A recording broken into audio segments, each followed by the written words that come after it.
Hey, this is Mark Williams with Swine Life Barbecue. Today we have one of my favorite cuts, the whole beef tenderloin. We're gonna get it trimmed and then we're gonna get it seasoned with our very own Mississippi grit, and then we're gonna use a little bit of fresh garlic and crushed black pepper to really wake them flavors up. We'll get them out there on the Outlaw Patio smoker, cook it to a perfect medium rare, and finish with a creamy horseradish sauce. You know it's gonna be good. Let's get started. The first thing we gotta do is get this whole beef tenderloin trimmed. Now you can buy them pre-trimmed, but it's gonna save you a little bit of money if you do it yourself. So what I wanna do is start by taking some of the silver skin off the top. The only reason I'm doing this first is because it'll let you see the seams in this beef tenderloin and you'll know where to separate the chain from the actual tenderloin itself. So we'll take all this silver skin off we can, and you can already see this chain right here is separate from it. So I'm gonna go ahead and start removing this chain. Now you can see this seam right here and it comes all the way down. You can almost pull it apart with your hand, just like that.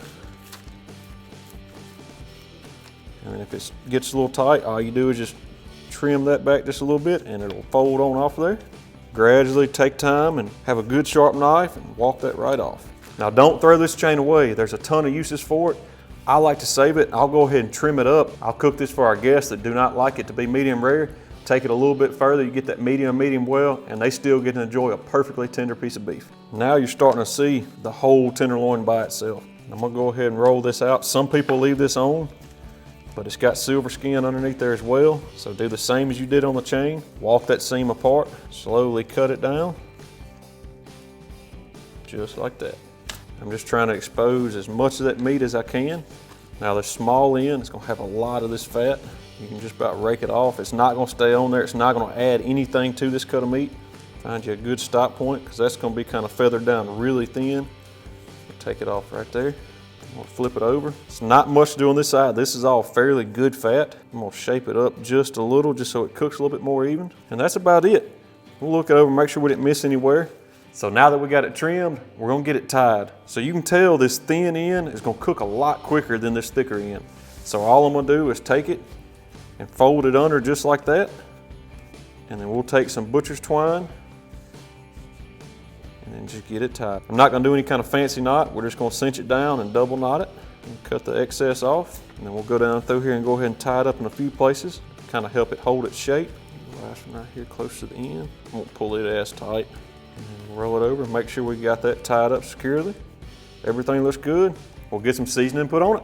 To get this beef tenderloin seasoned, we're gonna start off with our Mississippi grit. This is just a salt, pepper, garlic based rub. It's a good base layer. We're gonna go to kind of a medium heavy coat on here. Make sure you get all sides. Get that patted in. Now once we get that patted in, I'm gonna take just some fresh minced garlic and we're just gonna get a coat of it on there. It's gonna kind of help that AP to kind of get spread around evenly. You may lose some of it, that's okay. If I had to guess, this is probably about 8 or 10 cloves total. And then next, we have some fresh cracked black pepper. And again, we're gonna go pretty heavy with this. You may get some spots that are a little bit heavier than others, just kind of rub them in.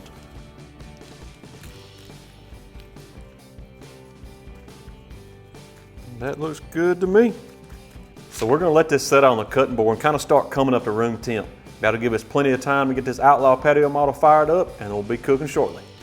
So to get this Outlaw Patio smoker fired up, we're gonna use some Royal Oak lump charcoal. This is their XL cut. As you can tell, the pieces of lump are huge.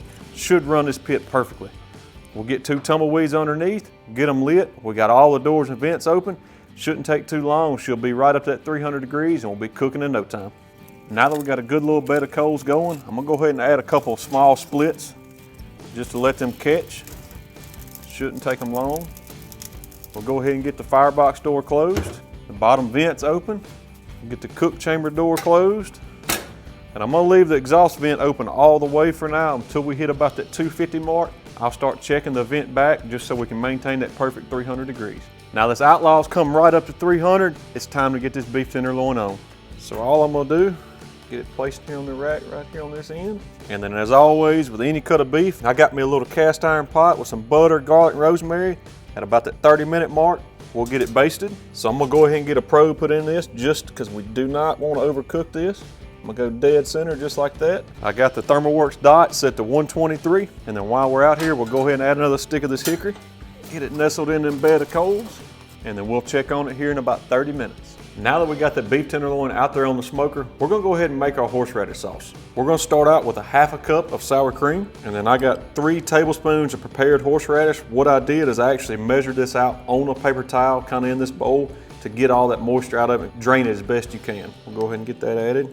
And we got 2 tablespoons of mayonnaise, 1 tablespoon of finely chopped chives, and then 1 teaspoon of apple cider vinegar. So we're gonna go ahead and get this incorporated. Draining that horseradish will keep this sauce from getting too runny. It'll keep it good, thick, and creamy. Now you can add about a teaspoon of salt and a teaspoon of pepper. I'm gonna go ahead and add a little bit of this grit just because it has all that in it.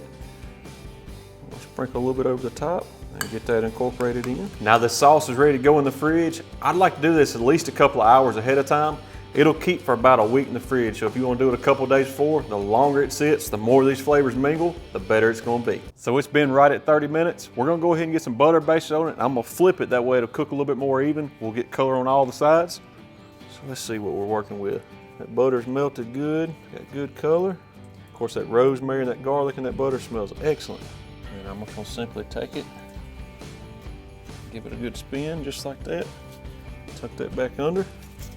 The same thing again. We'll keep a close eye on the temp. We're sitting right at about 90 degrees right now, so it's probably got another 20 to 30 minutes before it hits that 123. We'll get it off, we'll rest it in a little bit of foil, and we'll crank this Outlaw up to 500 degrees, and we'll sear that outside perfectly. Our ThermalWorks dot's telling us it's done. Get the probe out of the way. So I'm gonna place this tenderloin on this foil, and then we're gonna get it basted one more time. Of course, it's already got really good color. We're gonna make it even better. I'm gonna get it wrapped up. The reason I'm wrapping this in foil is that foil is gonna take that heat, pull it off that tenderloin, and stop the cooking instantly.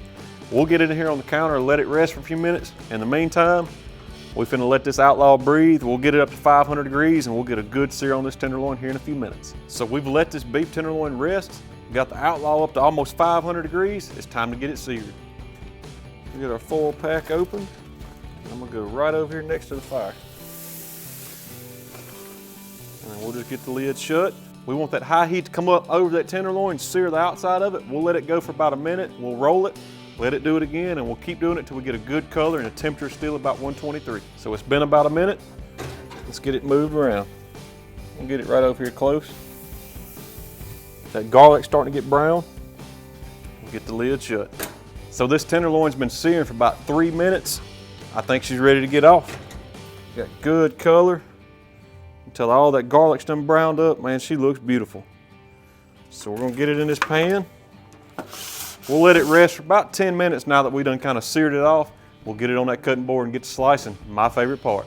This beef tenderloin has been resting on this cutting board for about 10 minutes. Just as a quick recap, we started off with a whole beef tenderloin, trimmed it down, removed all the silver skin, removed the chain off the side, tied it up where it'd present nicely.